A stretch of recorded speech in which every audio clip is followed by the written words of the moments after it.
नमस्कार मित्रांनो, स्वागत आहे तुमचं आपल्या मराठी यूट्यूब चॅनलवरती. आजच्या साइडवेज निगेटिव्ह क्लोजिंग नंतर निफ्टीमध्ये उद्या कोणत्या डायरेक्शनला मोमेंटम बघायला मिळू शकतो, निफ्टीचे उद्याचे इंट्राडेचे ट्रेड प्लॅन आणि निफ्टीच्या उद्याच्या महत्त्वाच्या लेवल्स आपण आजच्या व्हिडिओमध्ये डिस्कस करणार आहे. चॅनलवरती तुम्ही जर नवीन असाल तर चॅनलला सबस्क्राईब करा आणि बेल आयकॉनला प्रेस करा. तर आज निफ्टीचा तुम्ही जर चार्ट जर बघितला तर निफ्टीमध्ये सकाळी जो मुवमेंट आला त्या मुवमेंट नंतर निफ्टीने कंप्लीट एका 100 पॉईंटच्या रेंजमध्ये साइडवेज मोमेंटम दाखवलेला आहे आणि 25,650 या लेवलवरती क्लोजिंग दिली. म्हणजे जो निफ्टीमध्ये आपल्याला 3 तारखेला जो बिग गॅप ऑफ ओपनिंग बघायला मिळाला, त्याच्यानंतर तुम्ही जर मार्केटचं स्ट्रक्चर जर बघितलं तर मार्केट कम्प्लिटली साइडवेज झालेला आहे. जास्त आपल्याला व्हॅल्यूम आणि जास्त स्पाइक्स आपल्याला बघायला मिळत नाहीयेत. तर 25,650 आपण एक लेवल डिस्कस केला होता आणि आपण इकडे एक ट्रेंड लाईन ड्रॉ केला होता. अशा प्रकारे आपण एक ट्रेंड लाईन ड्रॉ केला होता. या ट्रेंड लाईनच्या वरती जर निफ्टी सपोर्ट घेऊन अपसाईडला जर जाईल तर आपल्याला इकडे कॉलचा ट्रेड प्लॅन करायचा होता आणि 25,650 या लेवलच्या खाली जर निफ्टी प्रॉपरली ब्रेकडाऊन करून रिटेस्ट करून डाऊन साईडला जर जाईल तर आपल्याला पुढसाठी जायचं होतं, असं आपलं डिस्कशन होतं. पण 25,650 याच लेवलवरती निफ्टीने काय केलं, कम्प्लीट रेंज बाउंड मुवमेंट दाखवला. मार्केट वरती गेलं, खालती गेलं, वरती गेलं, खाली गेलं. तर ज्यांनी पण आज ओव्हर ट्रेडिंग केले असेल, 25,650 वरती आज ओव्हर ट्रेडिंग केले असेल, डेफिनेटली मार्केटने त्यांचे स्टॉप लॉस हंट केले असेल. दोन्ही साईडला मार्केटने स्टॉप लॉस हंट केले. मार्केटने काय केलं, पुटमध्ये बसून त्यांचे अपसाईडला जाऊन स्टॉप लॉस हंट केले. कॉलमध्ये जे बसले त्यांचे डाऊन साईडला येऊन स्टॉप लॉस हंट केले. त्याच्यानंतर हे जे हा जो मोमेंटम आहे, हा मोमेंटम डे एंड पर्यंत कंटिन्यू राहिला. तर मॉर्निंगमध्ये आपण सेन्सेक्समध्ये ज्यावेळेस निफ्टीने 25,650 या लेवलचा ब्रेकडाऊन करून पुन्हा 25,650 वरती मोमेंटम करायला स्टार्ट केलं, त्यावेळेस आपण सेन्सेसमध्ये एक ट्रेड ट्राय केला होता. तर त्या ट्रेडमध्ये शार्प मोमेंटमध्ये आपला काय झालं, तिकडे स्टॉप लॉस हिट झाला. त्याच्यानंतर आपण सेन्सेसमध्ये पुन्हा एक पुटचा ट्रेड प्लॅन केला होता. हा जो मोमेंटम आला, या मोमेंटमच्या आसपास आपण पुटचा ट्रेड प्लॅन केला होता. तर नक्कीच त्या पुटच्या ट्रेडमध्ये आपला जो मॉर्निंगचा जो एसएल आहे तो एसएल रिकवर झाला.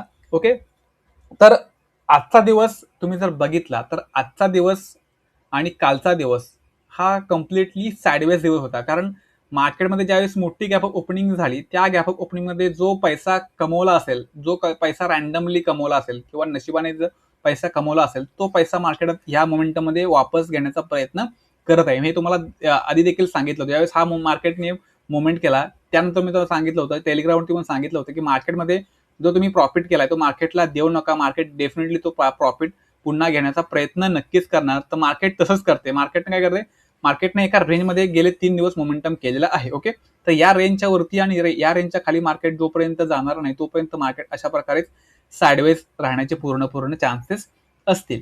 तर जो पण आपण ट्रेड करू, उद्या शुक्रवार आहे तर उद्या पण आपल्याला जास्त रिस्क घ्यायची नाही. मार्केटमध्ये एखादा सेटअप जर बनला किंवा आपला एखादा लेवल जर वर्क करत असेल तर त्या लेवलवरती एक स्टॉप लॉस लावून आपण काय करू, एक ट्रेड प्लॅन करू. जर स्टॉप लॉस हिट झाला तर मार्केटला उद्या तिकडेच क्लोज करायचा आहे. आपल्याला उद्या पुन्हा तो ट्रेड त्या एसएलला रिकव्हर करण्याचा प्रयत्न करायचा नाही. कारण मार्केट पुन्हा जर अशा प्रकारे जर साइडवेज जर राहिलं तर डेफिनेटली उद्या देखील मार्केट आपल्याला ट्रॅप करू शकतं. ओके, त्याच्यामुळं एक किंवा दोन, मॅक्स टू मॅक्स 2 ट्रेड, त्याच्यापेक्षा जास्त ट्रेड प्लॅन करायचे नाहीत. पहिल्या ट्रेडमध्ये जर तुम्हाला प्रॉफिट झालं तर सेकंड ट्रेडच्या नादी लागू नका. पहिला ट्रेड जर लॉसमध्ये गेला तर सेकंड ट्रेड वेट करून घ्या.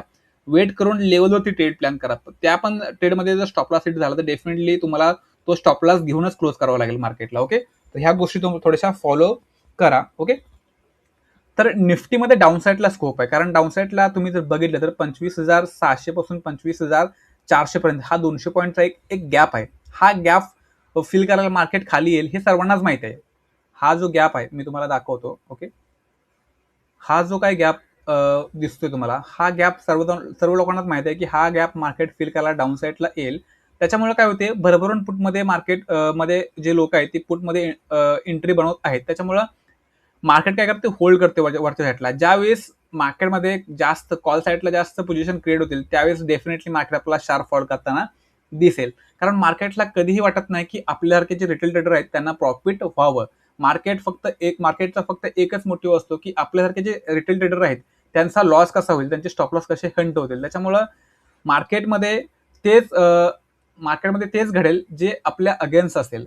आपण जो विचार करतोय त्याच्या अगेन्स्ट मार्केट डेफिनेटली मुवमेंट करत असतं. तर ही सायकोलॉजिकल जी गोष्ट आहे, ह्या सायकोलॉजिकल गोष्टी तुम्हाला कधी समजतील, ज्यावेळेस तुम्ही 2-3 वर्ष मार्केटला द्याल. 2-3 वर्ष जर तुम्ही मार्केटला दिले, तर डेफिनेटली ह्या ज्या मार्केटच्या सायकोलॉजिकल मोमेंट आहेत, या सायकोलॉजिकल मोमेंटम किंवा सायकोलॉजिकल मूव्हज तुम्हाला समजतील. ओके. तर कंटिन्युअस मार्केट अशा ट्रेंडिंग मार्केट कधीही चालत नाही. मार्केटमध्ये एक दिवस जर खूप मोठा जर मोमेंटम आला असेल, तर त्याच्यानंतरचे जो 2-3 दिवस असतात, ते 2-3 दिवस मार्केट कम्प्लिटली साइडवेज होतं. कारण या मोमेंटमध्ये ज्यांनी पण रॅन्डमली किंवा चुकून नशिबाने प्रॉफिट केलेलं असतं, ते प्रॉफिट मार्केट पुन्हा अशा मोमेंटमध्ये काय करतं, वापस घेतं, म्हणजे रिटर्न घेतं. ओके. तर बघूया की उद्याचा आपला काय ट्रेड प्लॅन असायला हवा आणि कशा प्रकारे आपण उद्या निफ्टीमध्ये ट्रेड एक्झिक्यूट करू शकतो. तर आजच्या क्लोजिंग नंतर उद्याची जी ओपनिंग आहे, ही ओपनिंग थोडीशी निगेटिव्ह एक्सपेक्टेड आहे. ग्लोबल सेंटिमेंट जर तुम्ही थोडीशी बघितली, तर ग्लोबल सेंटिमेंट पण आपल्याला थोडेफार निगेटिव्ह बघायला मिळत आहे. त्याच्यामुळे उद्याची ओपनिंग थोडीफार आपल्याला गॅपडाऊन अपेक्षित आहे. Flat to gap down opening Nifty उद्या दाखवू शकते. तर निफ्टीसाठी 2-3 लेवल्स आहेत. त्या लेवल्स मी तुम्हाला इकडे शो करतो आणि आपण लगेचच अनालिसिस सुरू करूया. तर हा जो मी ट्रेंडलाईन कालच्या व्हिडिओमध्ये ड्रॉ करून दिला होता, हा ट्रेंडलाईन तुम्ही उद्या देखील ड्रॉ करून ठेवा. कारण या ट्रेंडलाईनच्या खाली ज्यावेळेस निफ्टी आली, त्यानंतर या ट्रेंडलाईनच्या वरती मार्केट सस्टेन व्हायला मार्केटला जमलंच नाही. त्याच्यामुळे या ट्रेंडलाईनच्या वरती जर निफ्टी सस्टेन जर होईल, तर पुन्हा एकदा आपल्या अपसाईडला मोमेंटम बघायला मिळू शकतो. उद्या जर निफ्टीची ओपनिंग फ्लॅट झाली, फ्लॅट म्हणजे काय, जिकडे क्लोज झालेली आहे तिकडे कुठे ओपनिंग झाली, तर ओपनिंग नंतर डाऊन साईडला 25,580चा एक लेवल मी ड्रॉ करून ठेवलेला आहे. तर या लेवलचा निफ्टीला ब्रेकडाऊन करू द्या. Breakdown retest then down side, हे प्रायदेशन बनल्यावरती तुम्ही काय करा, 25,580च्या खाली पुटसाठी जा. टार्गेट तुमचे 25,460, 25,400 पर्यंत पण आपल्याला निफ्टी डाऊन साईडला जाताना दिसू शकते. पण डाऊन साईडला मार्केट शार्प फॉल करताना दिसत नाही. मार्केटमध्ये डाऊन साईडची मुवमेंट आहे खरी, पण ती पूर्णपणे साइडवेज आहे. म्हणजे मार्केट डाऊन साईडला येते, पुन्हा वर येते, थोडंफार डाऊन साईडला येते, पुन्हा वर येते. अशा प्रकारे मार्केट झिगझॅग मोमेंटमध्ये खाली जाते. तर लॉजिक मी तुम्हाला सांगितलंय की याचं कारण काय, कारण सर्व लोकांना माहिती आहे की मार्केट खाली जाईल, त्याच्यामुळे मार्केट शार्प डाऊन साईडला जात नाहीये. ओके. तर हा आपला डाऊन साईडचा मी तुम्हाला पुट साईडचा सेटअप सांगितला. जो तुम्ही काय ट्रेड प्लॅन कराल, त्याच्यामध्ये तुम्हाला स्टॉपला स्ट्रिक्ट असणं गरजेचं आहे. स्टॉपला जर मार्केटने हिट केला, तर त्याच्यानंतर सेकंड सेटअपचा वेट करा, किंवा तुम्ही तो दिवस तिकडेच लॉसमध्ये क्लोज करू शकता. कारण मार्केट जर पुन्हा साईडवेज जर राहिलं, तुम्हाला मार्केट दिवसभरात खूप लॉस देऊ शकतं, खूप तुमचा माइंडसेट बिघडवू शकतं. ओके. तर कॉलचा डेट कधी घ्यायचा आहे? कॉलचा डेट आपण हा जो ट्रेंडलाईन जो ड्रॉ केलाय, या ट्रेंडलाईनच्या वरती मार्केटला जाऊ द्या, देन इकडे सपोर्ट क्रिएट करू द्या. देन अपसाईडला ज्यावेळेस निफ्टी 25,700 या लेवलच्या वरती ट्रेड करेल, त्यावेळेस 25,700च्या वरती आपण काय करू, कॉलचा ट्रेड प्लॅन करू. 25,820 आपलं फर्स्ट टार्गेट असेल. 25,820चा रेजिस्टन्स ब्रेकआउट जर केला, तर नेक्स्ट टार्गेट असेल आपलं 25,900. ओके. हे आपले अपसाईडचे निफ्टीचे टार्गेट तुम्हाला मी सांगितले. ओके. उद्या जर निफ्टीची ओपनिंग बाय चान्स जर पॉझिटिव्ह झाली, पॉझिटिव्ह म्हणजे काय, तर क्लोजिंग पॉईंटच्या वरती जर ओपनिंग झाली, तर तिला आपण काय म्हणतो, पॉझिटिव्ह ओपनिंग म्हणतो, गॅपअप ओपनिंग म्हणतो. तर गॅपअप ओपनिंग मध्ये हा जो ट्रेंडलाईन जो मी ड्रॉ केलाय, हा ट्रेंडलाईन निफ्टीसाठी सपोर्टचं काम करेल. त्याच्यामुळे जर निफ्टी या ट्रेंडलाईन वरती येऊन इथे सपोर्ट जर क्रिएट करेल, तर डेफिनेटली या ट्रेंडलाईनच्या वरती आणि क्लोजिंग पॉईंटच्या वरती माझा जो व्ह्यू असेल तो पॉझिटिव्ह व्ह्यू असेल. तर त्या कंडिशनमध्ये मी डेफिनेटली कॉल साईडचा स्ट्रेट प्लॅन करेन. टार्गेट्स मध्ये असतील 25,820 फर्स्ट टार्गेट असेल. 25,820 या लेवलचा ब्रेकआउट जर अपसाईडला केला, तर नेक्स्ट टार्गेट जे असेल ते 25,900 पर्यंतचे टार्गेट आपल्याला अपसाईडला निफ्टीमध्ये बघायला मिळतील. पुढचा ट्रेड आपण कधी प्लॅन करू, ज्यावेळेस निफ्टी गॅपअप ओपन होईल. ओके. आणि गॅपअप ओपन होऊन खाली येईल, खाली येऊन क्लोजिंग पॉईंटचा ब्रेकडाऊन आणि या ट्रेंडलाईनचा ब्रेकडाऊन करेल. ओके. ब्रेकडाऊन करेन, डाऊन साईडला इथे सपोर्ट क्रिएट करेल, देन इथून या ट्रेंडलाईन पासून रिटेस्ट करून डाऊन साईडला ज्यावेळेस आजचा डे लो ब्रेकडाऊन करेल, त्यावेळेस मी तिकडे पुढसाठी ट्रेड प्लॅन करेन. टार्गेट्स मला मिळतील 25,460 पर्यंतचे टार्गेट्स मी एक्सपेक्ट करून चालेल. ओके.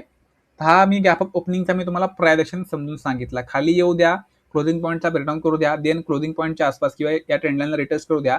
देन मार्केट डाऊन साईडला आल्यावरती डेलोच्या खाली काय करा, तुम्ही तुमची एंट्री बनवा. ज्या प्रकारे इकडे प्रायदेशन म्हणलं, मार्केट खाली आलं, रिटेस्ट केलं डाऊन साईडला, हे प्रायदेशन जर मार्केट जर बनवत असेल, किंवा तुम्ही इकडे जर ट्रेंडलाईन जरी ड्रॉ केला, ओके, इकडे जर तुम्ही ट्रेंडलाईन जरी ड्रॉ केला, तर या ट्रेंडलाईनचा breakdown, retest, then down side, हे प्रायदेशन तुम्हाला इकडे बघायला मिळेल. तर अशा प्रकारचं प्रायदेशन तुम्हाला थोडंसं लाईव्ह मार्केटमध्ये बघावं लागेल, ऑब्झर्व करायला लागेल, त्यातून शिकावं लागेल. देन तुम्ही जर ट्रेड त्याच्यानुसार जर करण्याचा प्रयत्न कराल फ्युचरमध्ये, तर नक्कीच तुम्हाला फायदा होऊ शकतो. ओके.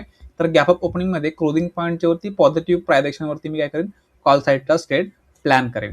उद्या जर निफ्टीची ओपनिंग जर गॅपडाऊन झाली तर गॅपडाऊन ओपनिंगमध्ये डेफिनेटली निफ्टी एकदा वरती येऊ शकते. ओके, वरती येऊन क्लोजिंग पॉईंटला एकदा टच करू शकते, टच करून पुन्हा निफ्टी डाऊन साईडला जाऊ शकते. ओके, त्याच्यामुळे क्लोजिंग पॉईंटच्या इथून निफ्टी डाऊन साईडला ज्यावेळेस येईल त्यावेळेस इथेच आपण निगेटिव्ह प्रायरेक्शनवरती पुढसाठी ट्रेड प्लॅन करू शकतो. पण सेपर साईड जर तुम्हाला जायचं असेल तर 25,580च्या खाली तुम्ही काय करू शकता, पुढचा ट्रेड प्लॅन करू शकता.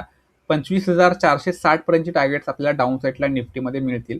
तर कॉलचा ट्रेड आपला कधी बनेल, कॉलचा ट्रेड क्लोजिंग पॉईंटच्या वरती मार्केट ज्यावेळेस ब्रेकआउट करेल. ओके, गॅपडाऊन ओपनिंग तर क्लोजिंग पॉईंटच्या वरती मार्केट ब्रेकआउट करून इकडे होल्ड करेल, होल्ड करून अपसाईडला त्यावेळेस ट्रेड करेल, त्यावेळेस आपण कॉलसाठी ट्रेड प्लॅन करू शकतो. ओके, तर हे तुम्हाला गॅपडाऊन ओपनिंगचं मी तुम्हाला प्लॅनिंग सांगितलं. गॅपडाऊन ओपनिंग नंतर सरळ जर निफ्टी खाली ट्रेड करेल, सरळ म्हणजे इथे ओपनिंग देऊन जर पहिली जर कॅन्डल रेड जर बनवेल तर ते डेफिनेटली त्या रेड कॅन्डलच्या हाय वरती आपण स्टॉप लॉस लावून पहिल्या रेड कॅन्डलच्या लोअर रेंज ज्यावेळेस ब्रेकडाऊन होईल त्यावेळेस तुम्ही तिकडे पुटमध्ये एंट्री बनवू शकता. पण स्टॉप लॉस सुद्धा स्ट्रिक्ट असणं गरजेचं आहे. मार्केट जर अगेन्स्ट गेला आणि पहिल्या कॅन्डलच्या वरती मुवमेंट करेल तर जो पण आपण ट्रेड घेतला असेल पुढचा तो आपल्याला तिकडे एक्झिट करावं लागेल. काय करावं लागेल, एक्झिट करावा लागेल. टार्गेट्स आपले 25,460 आणि 25,400 हे आपले डाऊन साईडचे निफ्टीचे पुढसाठी टार्गेट्स मी तुम्हाला इकडे सांगितले. तर मित्रांनो, तुम्हाला जर व्हिडिओ समजला असेल तर नक्कीच तुम्ही व्हिडिओला लाईक करा, चांगली कमेंट करा आणि हा जो व्हिडिओ आहे हा व्हिडिओ आपल्या मराठी लोकांपर्यंत शेअर करा. धन्यवाद.